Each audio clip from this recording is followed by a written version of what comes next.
Tigers and the Kansas Jayhawks.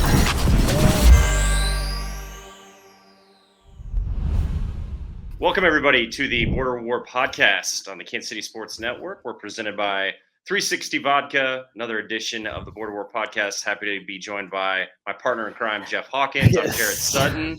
Jeff, how you doing, man? How's the weekend? Going good, man. You know, a lot of interesting things going on with college basketball. You know, we'll touch on it, but you know, it's another good weekend, man. I got a little bit of extra day with no President's Day, so I got some family time and got a little coaching as well too. Just got back from practice. I just drove back from practice to get to this spot, but we get to hang out. So I had a good weekend, man. Can't complain. I forgot about President's Day. No school, right? Yeah, no school for class. us. That's a big 3-day weekend, but in a coach's world, especially in high school hoops, man, you still got a lot going on. Yeah, it wasn't. It was a normal day. Normal day. Well, it's funny. We got 2 weeks left, man. Here we go. We start in 2 weeks until we start talking about Selection Sunday and NCAA tournament. So let's get to it. We got lots to cover, actually. I know it's we had a pod last week, so there's only a couple. Mizzou had 2 games. Kansas had 1. But just a lot of storylines, especially with the Super Bowl ending and college basketball kind of taking center stage. A lot to dive into. So let's go ahead and start with we'll start with Kansas, and they go to Morgantown, they go to West Virginia, and get a good win. Every win in Big 12 play is a good win, especially around this time of the year. Kansas improves to 22-4. They're 11-2 in Big 12 conference play.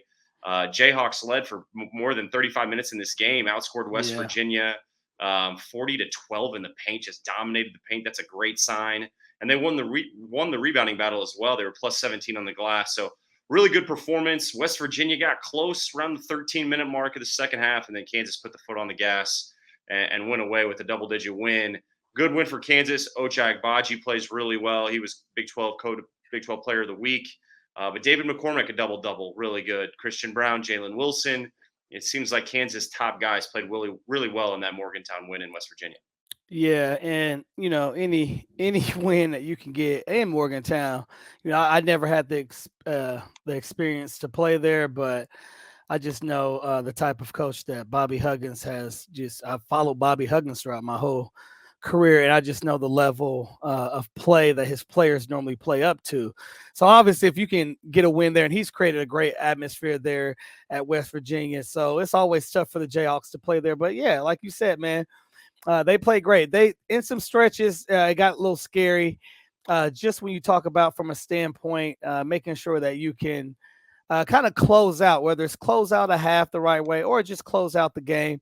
A couple of times where KU just kind of let that lead kind of slip away, and kind of gave West Virginia a couple of times where they felt, you know, man, we're in this game, we can win it. So. But you know, I really feel KU needs to clean some things up on that end. But you know, you can't be greedy when you walk away on the road in the Big 12 with the win. And obviously, like you said, McCormick, I think he played really stepped up and played good. 19 points, 11 rebounds, doing it on both ends of the floor. And the Jayhawks really needed him to be able to come up like that. And obviously, you know, Jalen kind of did their thing as well too. CB didn't have the night he normally didn't shoot as much as he normally did, but he still got 9 points, 11 rebounds. So you got to be happy with Jayhawks. Got to be happy with that win. Yesufu came up, played 13 minutes, did some positive things as well too down the stretch. So all in all, you got to be if you're a Jayhawk fan, you still got to be happy with the way the Jayhawks played and still being up 11. I mean, being 11-2 in the Big 12 conference as well too. Absolutely, Kansas shot the ball well from the free throw line. To your point of closing games, they're 18-22, and when you go on the road and make free throws, that's a really good sign. I do want to give some love to Ochai Agbaji, who was Big 12 Co-Player of the Week. That was announced today. 4th time this season he's received that honor. He averaged 21 points per game last week. He shot 13 of 14 from the line, which is where he's struggled a little bit. You know, he's been in the 70s, but really converted the free throw line. But how about this? He surpassed 1,400 career points at West Virginia, which I think is a huge statement. He's at 14. He's at 1,400 points. He scored 20 or more points in 14 games this season. Jeez. And Kansas only hit 3 threes in that game at West Virginia, and he's the one that hits all 3. So Ochai is continuing to just put his mark on his career at Kansas. He's gotten better every year. And he's look, it's tough to go all season where you're averaging close to over 20 a game. You're in the conversation for the Wooden Award. You're shooting over 45% from three, like to maintain, and that consistency and efficiency we talk about every week. Yes, there it is. I mean, don't make me smile by saying those two words. Don't make me smile. Ochai's lived up to it, and there's been games where obviously he has maybe a 2 for 7, or as every player goes through, but he has really put his mark on this team this year. And he's going to end up being one of the better players Coach Self has had at Kansas. Yeah, for sure. And good. I'm glad that you said that, because you literally took the words right out of my mouth. When you really talk about that consistency, him doing it at a consistent level. But then I know I was going to try to squeeze in that efficiency. I know that's your word, man. But you beat me to it, man. But being consistent and efficient, Jarrett, you already know. Like if you can, any player, not even just in sports, just in the business world, if you can be consistent and efficient, oh my gosh, good things are going to happen. And I think that's what Ochai's done, and it's been really remarkable to see. And I mean, geez, he's just consistently, I mean, you think about it, every 4 games he's adding another 100 points to that total. So I mean, it's crazy really to think about really what he's doing. And you talked about it, Coach Self. I mean, he's going to go down as one of the top players that Coach Self has coached. Just thinking about even where he started from, pulling his red shirt his freshman year, and him not just getting thrown into the fire and him coming out like bam. So that kid has continued to grow, and it's going to be fun to watch him continue to grow, because I think he can only get better. One of the things I've seen from him, Jeff, that I think is impressive, that I don't think he was doing last year, is, let's face it, defenses are honing in on him, face guarding him. Yeah, they're physical with him. They can, how shooters are. It's shooters' mentality, especially when you're counted on to make shots, and you got to make tough shots, and defenses are running at you. You got help side defenses, sending 2, sending 3 at you. You put the ball on the floor. You're in a crowd. To be that consistent, I we talk about it, it's easier said than done, especially the mental part of it when you miss a couple shots and you got to stay aggressive for your team. And I think Ochai has just slowly been patient and continued to work and work and work and work. And the work ethic has always been there since he was a red shirt to now. Like he's a grinder. He really is. And I think that's what is going to be what I think about with Ochai, is he's got to this point because he's continued to stay positive. He's continued to work, but his mentality has changed this year in a sense that I think this year he's reading defenses. He's more cerebral. He's understanding how to use his screen. He's understanding how to get open on, a drive from DeJuan or a drive from Christian, or the ability to get his feet down on a weave where he can get into a shot quickly. Like there's little changes he's made this year where I think that's why he's been so efficient, is he's really studied those areas. And he's always talked about being more assertive, just being more aggressive. That we knew that had to be the case for him this year, especially for Kansas to have the season they're having. But I also just really give him a lot of credit of he's a shooter, and everybody knows he's a shooter, and everybody's going to hone in on him. And he's continued to be productive game in, game out. And you look at his stat lines, and he's been efficient across the board. I think the only thing you can poke holes in his game is the free throw shooting. And now you're starting to see him make some free throws over the last week. So it's a good sign as we continue to get into March. You know what? You talk about consistency, efficiency, and I think one of the things that you can add into that category with Ochai too is his ability to want to get better.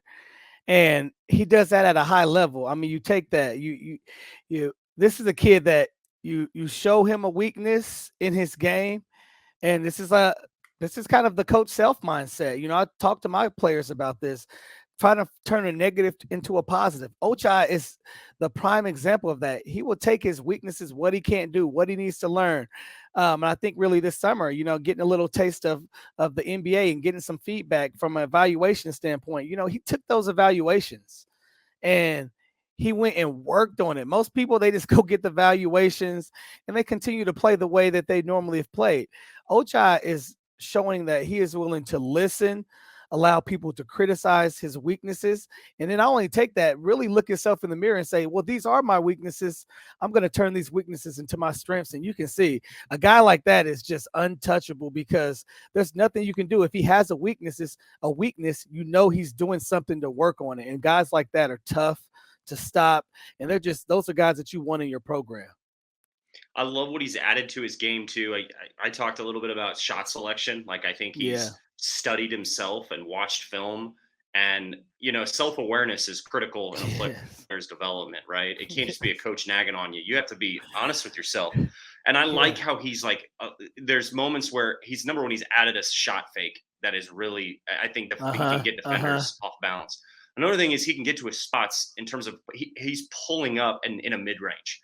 And I am a believer that the mid-range game is not dead. It's still a good shot, especially when you're a good shooter. Yeah. And it beats the opposite of that, where you're driving in, running over a guy for a charge, taking a bad shot. If you're wide open, you're a good shooter, and you have a one dribble pull up in your game. That's a good shot. You'll take that shot, right? And Ochai's done that. I think there's just these little pieces to his game where I think it's an evolution, and it touches on, like you said, him working and doing all these little things. But I also think it's the studying of the game and continuing to just like, well, I'm a senior, I'm an older upperclassman, but there's still like this itch for him to always continue to get better. And I do think it's what you touched on. It's the feedback where he wants to be great. He wants to be a great player, but he's also not going to be someone he's not. And that's what I really like about him is he's not trying to go do things that he can't do. He's excelling at things that he's very good at. And that's why he stood out this year. And he's got a chance to win the Wooden Award because of it. Yep. So that is perfectly said. I did want to touch on that is perfectly said. Yeah. And look, let's face it. He's carrying this team. He's the best player on this team. But I also think like he took 15 shots, was 8 of 15, and he's allowed David to get 12 shots, right? He's allowed Christian to get 9. Like he's not just volume, and that helps the other guys on your team. That's why this thing goes for Kansas as well. They get K-State super efficient. Super efficient. That's right. They get K-State at home, Jeff. I just am curious. Like you've played in a lot of like Sunflower Showdowns. Obviously, Kansas. This is a rivalry for Kansas. I don't want to like overlook that. K-State's been sneaky. Yeah, man. They're kind of tough. They're tough to figure out. They got 3 guys that can really go. Nigel Pack can obviously score the ball at a high level. He reminds me of Jacob Pullen a lot, actually. He can really score. He's got range. I mean, man. And he went off against Kansas in Manhattan. Yep. And Kansas was able to come back, get a win. Ochai had a big shot. What are you expecting of this game in Allen Fieldhouse? I mean, this seems to me like a game. Kansas just got a big win on the road. They're coming home. They've been good at home. You can't overlook K-State because I think they're a little bit dangerous. How do you've been in some of these games where you're probably the favorite, but you cannot let off the gas, even in Allen Fieldhouse, because a team can get hot and be in a game. Yeah, I don't know what the streak was before. The streak was, whew. I forgot. It might have been over 100-something games that K-State hadn't won. The streak was going on. Well, my year, I think it was 2006, my senior year. Well, that we snapped that streak. I forgot. It was like 100 and maybe 30. I'm thinking like 130 games. We had long time. Yeah, long time. long time. But yeah, again, and I don't think that year K-State was the strongest, but they came in and they snapped the streak. And we had a young team with the Mario Chalmers, Brandon Rush, Julian Wright. We had Russell Robinson. We had a real fiery young team that actually kind of went off and did some good things moving forward. We ended up winning the Big 12 that year, but the championship. And it's tough when you talk about K-State, man. Like, this is a game that sometimes KU fans that like to joke on this stuff, players don't get into it, but they'll try to say like, yeah, this is their like a national championship game for them, because it's going to be a big spotlight. It's going to be a big game, and it's going to be a sold out crowd. They know anytime they step into Allen Fieldhouse. It's going to be 16,300 screaming fans. And that environment is always fun to play in, whether you're an opponent or obviously the home team. So I would expect this game to be tough and gritty. K-State has shown that they can play with KU even at their home. And K-State's still a good team. I mean, don't get me wrong. This is a Big 12 team. They're in the middle of the pack. And again, they would love to. Can they win the Big 12? Probably not. But could they put a sour taste in the Jayhawks if they could either get somebody to split the Big 12 with them or have the Jayhawks not win the Big 12 title at all? I think they would. I think the K-State Wildcats would love if they could do that. So it's going to be a tough game. And KU, they just they're used to it. They always get everybody's best shot. They just can't overlook this K-State team because this is a team that had them down and controlled the game at their place. And I think this is a team that's going to come in and play with no fear. Bruce Weber's teams are always well coached on the defensive end. And right now, K-State, they're starting to get some guys that can really score the ball on the offensive end as well, too. So I'm thinking this is going to be a good game. But if the Jayhawks, I think the way they've been playing, if they play the right way and quote unquote, what Coach Self likes to say, play the right way, K-State should not be a problem for them. And K-State too, going into the weekend, they played Oklahoma State and lost a tough one. Yeah. But K-State was in that last 4 in bubble watch, and they lose. And now, I mean, their margin for error obviously is so thin. They got some work to do. They need this. If they get this win, that helps them a ton in terms of how they could get into the tournament. So this is a game they've circled. This is their Super Bowl, to your point. Yeah. Not just because it's Kansas, but because they have to have this game to start talking about the NCAA tournament, to get into the bubble. They probably have to do some things in Kansas City in the Big 12 tournament. Anytime you're getting into that conversation, you cannot drop games. And they lost a tough one to Oklahoma State. Oklahoma State played the best they've played in Big 12 play and shot it really well. And K-State lost a tough one. So this is going to be an interesting game. I'm actually looking forward to this game, especially because the first one in Manhattan was a great one, and K-State's got a lot to play for. So it'll be a good one. That's tomorrow night. Allen Fieldhouse Tuesday night should be a good one. ESPN, baby. Anytime ESPN's out, come on. This is big. Shout out to Dickie V too, man. Shout out to Dickie V. That's right. Always. Voice of college basketball still. Always will be. Let's switch gears here. Let's talk about Mizzou. They had a relatively an NBA schedule, right? They had a back-to-back, a makeup game. So they played Friday night in Starkville, and then they played in Columbia Sunday night last night. And look, the game in Starkville, Mizzou down double digits. It was a ugly game. Missouri really didn't have much going for them offensively. They come back to Columbia, still a game that was relatively evenly played in terms of very similar to what it was in Starkville. Only Missouri had a little bit more momentum in the first half, but they didn't close the first half. And Mississippi State's 0-7 in true road games going into that game in Columbia. And Missouri ends up finding ways to lose. And that's been the theme right now for Mizzou. They lose. Mizzou shot 9 free throws. I believe Mississippi State shot 26 free throws. So the discrepancy was at the free throw line. And Mizzou gives up a game late. They had a lead under 5 minutes. They had a lead under 3 minutes. Their final possessions in this game were really bad. And this Mizzou team, not a three-point shooting team, down 3. They try to get a 3 from Javon Pickett, who actually has been playing really well for this team. Yeah. He's a senior, and he's had a pretty good run over the last few weeks. But he was 0 of 6 from 3. And Missouri doesn't get a clean look, and their possessions late. Ran the entire shot clock, didn't get a good shot, and Mizzou ends up losing a game. And this is tough because I'm gonna give you this stat, and this is something that I think is more of a reflection of where the Mizzou basketball program is at. Mizzou right now has the fourth worst record in the last 50 years. They have a 37% winning percentage. They have the fourth worst home record the last 50 years.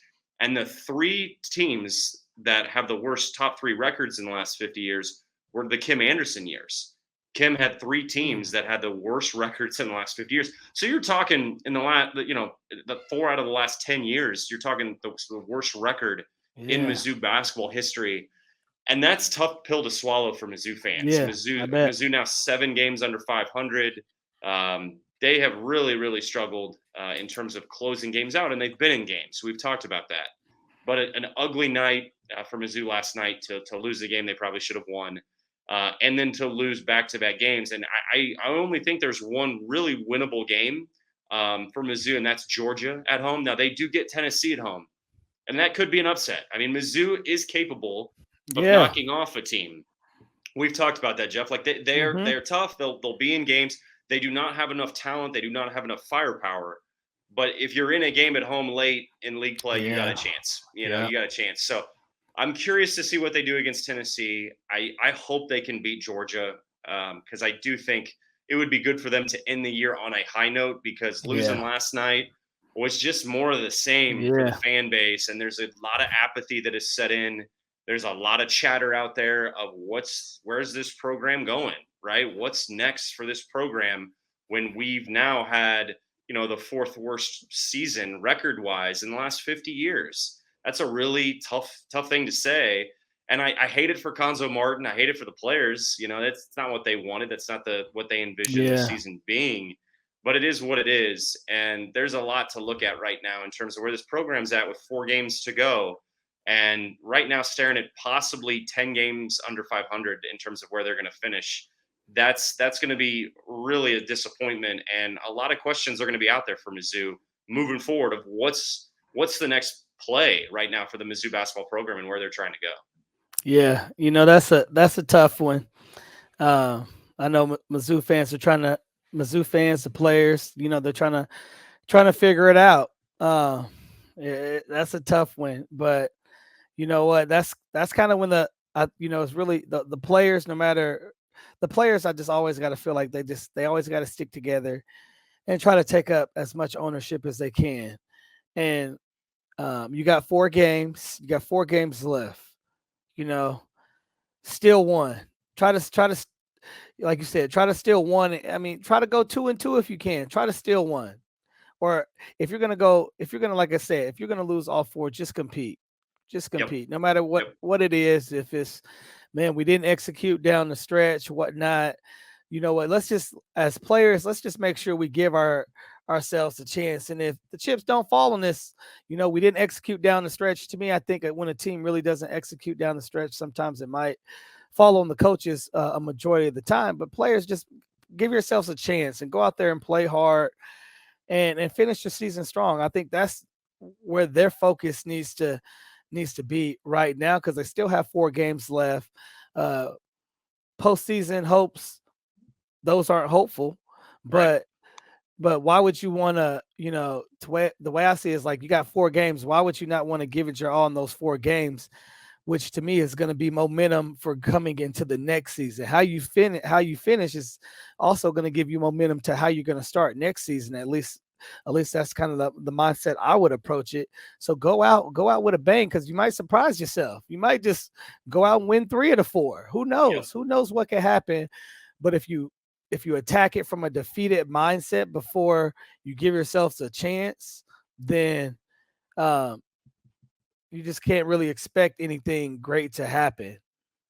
Jeff, I want to put your coaching hat on for a second, because Mizzou has had issues closing games. And it was the number that really jumps out at me from last night is Mizzou missed their last 7 shots of the first half with a lead. They gave up that lead. They didn't have a field goal the final 5 minutes. And they've had stretches where they've really struggled on offense. And obviously, as you know, it's Jimmy's and Joe's, not X's and O's, right? You got to have players. You got to have talent. You got to have guys that can go make plays. But I will say that with Mizzou, some of these losses, late game execution, usage of timeouts, what play you draw up, right? Your ATO. Mm-hmm. I think that's starting to become a question for fans of they're starting to realize that's a big part of coaching. I think Bill Self is one of the best in the country at late game execution, calling a play. And you have sets, you have plays you go to, you can counter off of. But anytime you're in that final 3-minute period, 2-minute period, final minute, there's usually a timeout. You're drawing one up. You're trying to find something that you've seen in game to adjust to, or put the ball in your best player's hands who can make a play and go attack or make a shot. How do you address that? Because Mizzou has really had a hard time, not even, getting a good shot, a basic shot on offense, but fouling late when they shouldn't foul, not using timeouts properly, not knowing when to foul, all these things that are critical in close games in college basketball. How do you handle that in terms of a coaching standpoint, preparation, what you think about in those late game situations? Yeah, you know what, and like you said, Coach Self, I think, is one of the best. And as a high school coach, I try to mimic that. Out of timeouts, being able to make sure in a situation like that, depending on how the game, if you don't have guys that can score the ball, somebody in every game is going to have the hot hand, whether it's a big hot hand or a little hot hand. So be able to have sets and be able to have play calls where you can make specifically, for that player, whether it's on the post, a guard, getting to their hot spot, driving to the basket, whatever it may be. You got to have those. But at the end of the day, I always feel that, boy, it falls down on the coach, whether it's calling timeouts at the right time. Players aren't doing that, and all that comes from preparation. And sometimes when a coach draws up on the playbook, or on the coaching board, and comes out, sometimes the players don't execute it right. But again, if you go back, it goes all to preparation. So maybe as a coach, you're not doing it as much because you're trying to draw it up fast speed in the game. And these players, their mind is going so fast, maybe they're not getting it. So I always still think at the end of the day, it falls down to the coach as far as making sure they're prepared for those. But as a coach, you just got to be able to recognize that. I think Coach Self is one of the best at that because, I mean, like you said, ATO with him is, man, out of a timeout.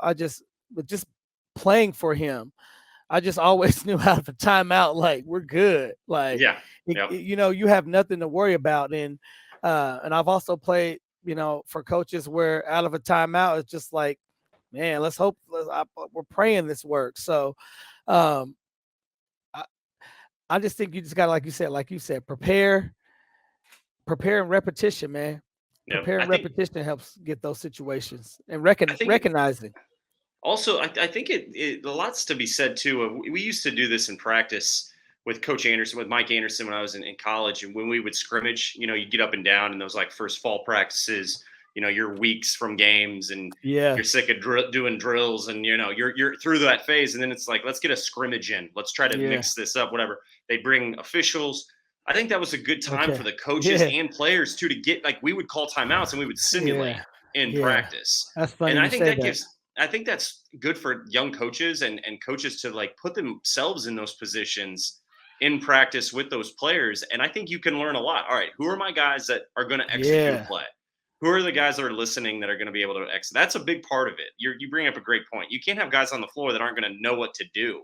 And sometimes that gets lost. So why is so-and-so not on the floor? Well, maybe it's because they've had issues with a play call where he's not in the right spot. The ball's supposed to go to one side and he's on the other side, right? Those are problems, and you can't have that late in game. But I think it, like, to your point, repetition is everything. And I do think it's practicing those. I always equate it to like the 2-minute offense in football. Like, coaches are doing that in training camp constantly. Like, you're put in those situations so you know how to close halves, and you know how to, use your ATOs and use your timeouts, and give yourself 1 minute. Like, don't sit there for 3 minutes trying to talk to your guys. Like, simulate the time, simulate the timeout, because you're only going to get that in game. You have to have everything be what it would be in a game. And that to me is also really important. And I think that's the history of Coach Self. I think he's just evolved in terms of, he's taken so many things from different games, whether obviously his experience at Kansas, but his experience at Illinois, his experience at Oral Roberts. I mean, he had some great players at Illinois. He had some great players at Oral Roberts too.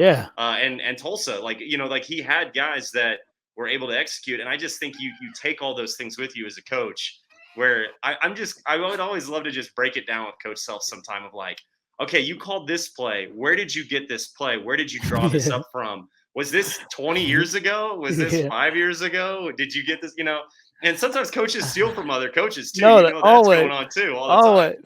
I'm curious to, like, where his like little play, like he has to have like a little playbook where he's just like, all right, we're gonna put this one in. Yeah, I like this one right here. I'm gonna draw that. Like, he has to have like this little secret little play. It's like hidden in his desk, somewhere under his desk. Hey, to be honest, it's probably hidden right up in here, because that dude has a freaking photographic memory, and like he has a memory like an elephant, man. He doesn't forget anything.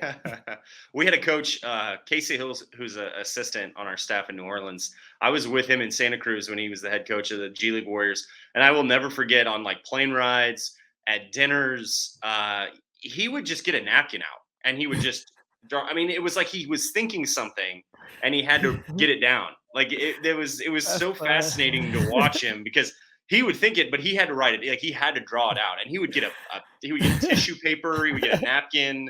It didn't matter. He'd get printer paper That's awesome, out, and just awesome. He would save all these things, and then he'd put them into his book, and he's just accumulated all this stuff. And that's awesome. The coaching part of it. That's what coaches love to do. So one of the things I know we wanted to touch on as we get out of here is the situation that took place yesterday. Here we are talking about coaches and, you know, the importance of a head coach and the leadership and the father figure that they are. They set the example. They set the tone. It's their name on the door, right? It's their program. Yeah. And what took place at the end of that Michigan and Wisconsin game between Juwan Howard and Greg Gard, very ugly scene in college basketball. I was listening to Tom Izzo today. I hate to be, you know, the guy that wants to talk about it and has to give commentary because it's not our situation. It's their situation. Yeah. Clearly, there's so many things that go on into a game where that moment, probably, you know, a lot of emotion. A lot's been made of the timeout that was called with 15 seconds left with the 10-second reset. Probably should have been a timeout, but man, you know, just the way that ended and unfolded, and a slap, a punch, whatever you want to call it, thrown by Juwan Howard. And then what followed, which was the players getting involved. And players are emotional, and they're going to defend their coach, both programs. If they see someone throw a punch, you know this, guys are going to get involved and protect their team, protect their assistants, their supports, everybody that was on that court. And it turns in, we saw this, the malice in the palace with Ron Artest. It takes one moment, and then all of a sudden it's in 15 seconds, 20 seconds, all of a sudden it's a scrum.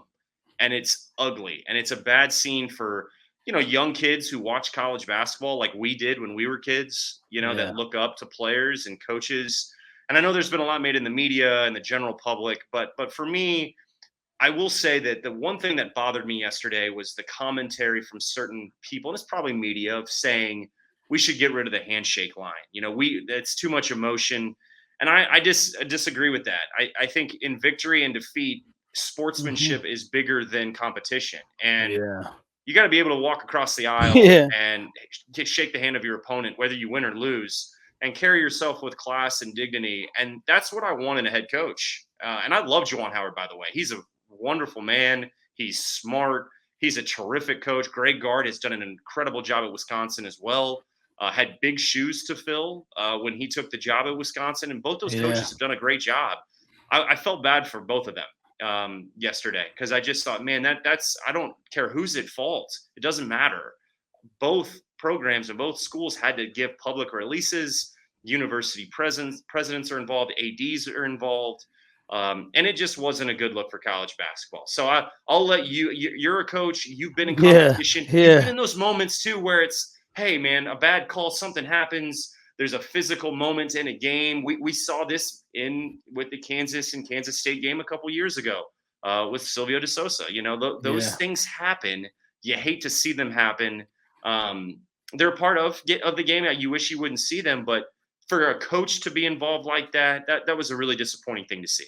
Yeah, and you know what? The way I look at it, you know, I saw that as well, and you know, the way I tried to judge it was from, you know, me being a coach. What if that was me in that situation? I tried to put myself in that situation, and obviously it's easy to say that when you're not actually in the situation going full speed. But to me, it's just always a no-no, because as a coach, you sign up for a leadership role, and as a leadership role, to me, you know, I'm a father of three. And the way I look at it is I'm a father. That is a leadership role.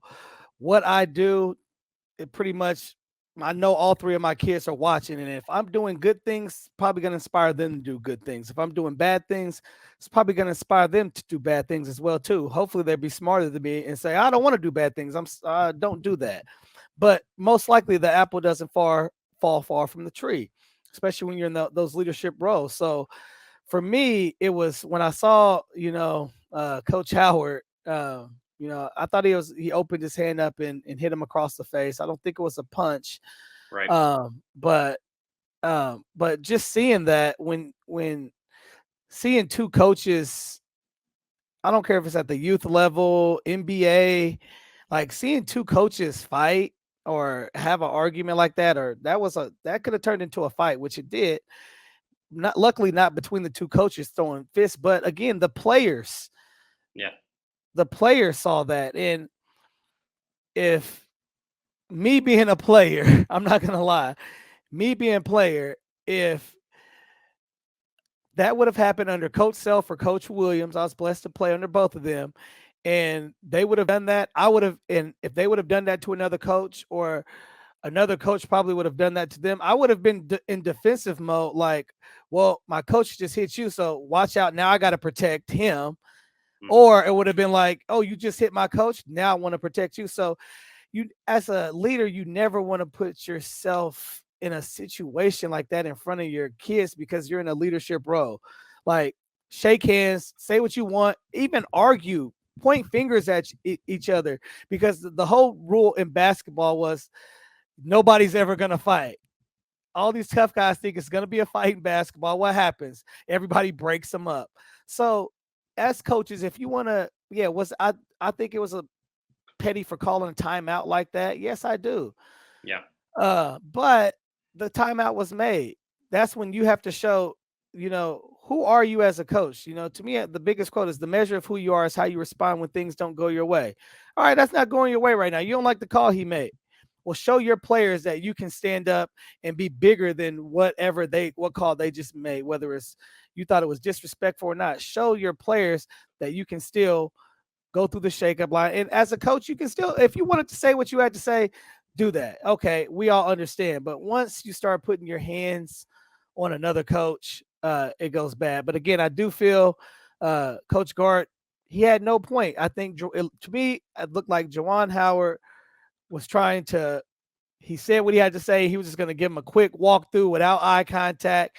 And then Coach Greg put his hands on him, extended again. So we teach our little kids at the PE where I teach at, we teach all kids, don't put your hands on anybody. If you don't put your hands on anybody, nothing bad happens. And when you start doing that, that guy has a chance to react negatively or positively. And Coach Howard chose to, act negatively on that, which I think he had every right to act negative, but you just would hope, him being an NBA player, a high level player in college, he's been said, I mean, he's had so many things negative said to him to where he should be able to be able to take that and just keep it moving. And if you want to comment it after it or call the coach up and tell him how you feel. But there's other ways that you could have handled that as a coach. At least that's the way I feel. Absolutely. It's basically keep your hands to yourself, right? I mean, like that's like what you learn as a kid. But at least squeeze his hand or something on the hand. That's right. Like, exactly. You don't need to put your hands on a coach ever. Like that. Just you shouldn't do that. I do think too. I didn't appreciate Greg Gard's post-game press conference when he said, "I don't know if Juwan Howard knows the rule," and it's a 10-second rule. Everybody knows the rule. The timeout was called, and he used the timeout as somewhat of an excuse. You're up 15 points with 15 seconds left. Take the turnover. It doesn't matter. And to say the comment of, well, I want my players to be in the best positions to be successful. I just thought that was feasting off cheesy. of.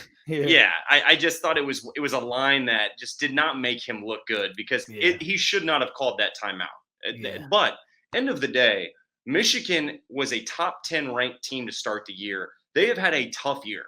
They had Hunter Dickinson back, who is a great player, and they have not played well. They had Caleb Houston, who is a top freshman, who has not played up to the caliber he's capable of playing. Musa Diabate's finally playing better. They're not getting much out of these freshmen they thought were going to really take this team to the next level where they were a year ago, which was the Sweet 16, the Elite Eight, and really had a solid year last year.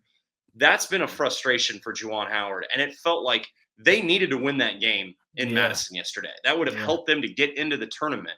And Juwan just signed an extension not that long ago. It was probably 2 months ago. He signed a contract extension, and it was deserved.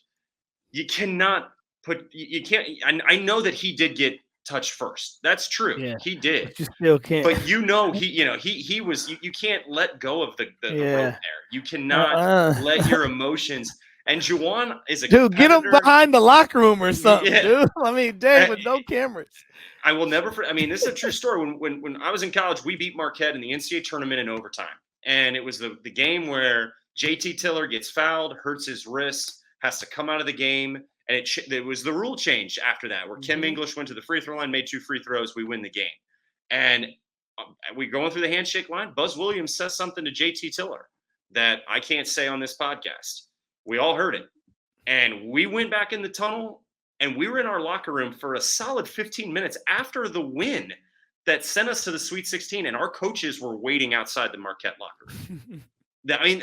Now, not that they were going to get into any physical altercation, but our coaches were like, no. You don't put your hands on a player or a coach, and you don't say things like that, or things escalate. It's like pouring gasoline on a fire. Yeah, for sure.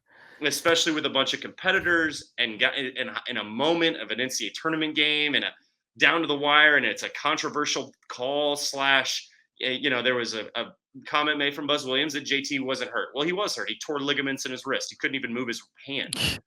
So there's these things that just happen, and coaches need to understand you cannot do those things because the one moment and your reputation is ruined. And what do these coaches tell their players? That's exactly right. They tell them that they need to. Well, as a coach, you tell your play, you need to be able to walk away. You need to be able to control your emotions. As a coach, I'm always saying that, and as a coach, I'm always trying to evaluate myself. Like I'll watch film too and be like, "Oh man, I don't like my body language on that." Like I'm sitting here telling my players when the ref makes a call, have good body language, and then you see me. So if I'm doing that and they see me doing that. Well, they know, maybe I can do it too, because if I do it, coach is going to have my back. So it's the same thing, man. Coach K always has done this where he shakes a kid's hand and then he puts his hand on their chest. And, so one of the greatest coaches of all time, that's kind of been a top topic of conversation is, Coach K sometimes does some of this stuff, and it's led to some other coaches doing this stuff. But it's true that coaches always tell you, don't hurt the team. Don't do something to embarrass the team. Yeah. And in that situation, both those coaches embarrass their programs, whether they like it or not. And Coach Gard can say, well, he pointed his finger at me and all this stuff. And it's okay. Like both coaches have whatever their reasons are and excuses are. But you're grown men, man. You're adults. And you cannot do that. Anyway, it was an ugly look for college basketball, and I think we'd be remiss to talk about it. And you as a coach too, I know you saw that. You're a former player. I think any former college basketball player that's played at a high level or played competitively too, that has probably been around some of those coaches. And I would say too, how many times do we see this at the youth level with parents and, AAU coaches? And it's embarrassing. They fight refs. They fight with refs. I mean, there are things that you want to eliminate, and to do that at the Big Ten level on CBS, the weekend after the Pro Bowl, or excuse me, the Super Bowl concludes. So college basketball now takes everything, right? The NBA is on the All-Star break. The NBA doesn't get going until after the NCAA tournament, right? Until that's when the NBA picks up big time. So it was just that moment of like, man, college basketball, here they are, CBS, Sunday afternoon, everybody's watching, and then that ensues. Not what you want. If you're a Big Ten, coach in the Big Ten conference, or just college basketball in general. Yeah, and like you said, man, that kind of filters down to the youth. There's some young kid out there, or there's some young coach that just hasn't been mentored by the right coach or by the right person, that he saw that and he might think it's okay to do that. So that's why it's never a good look when it's coming from the top, because those guys are not only leaders for their current players, but their universities. But I mean, just for basketball in general, the communities that they're a part of. I mean, they're looked at as the leaders of. This is kind of how the template of basketball is supposed to be done. So when you see stuff like that at a high level, and especially from a Division I aspect, it never sets well. Nope. We got 2 weeks left. A lot of college basketball to go. Kansas hosts K-State tomorrow night. Tuesday now in Fieldhouse. Mizzou hosts Tennessee. We'll have more to break down next week. Jeff, always fun to connect, man. Catch up. We'll talk next week. You betcha. See ya.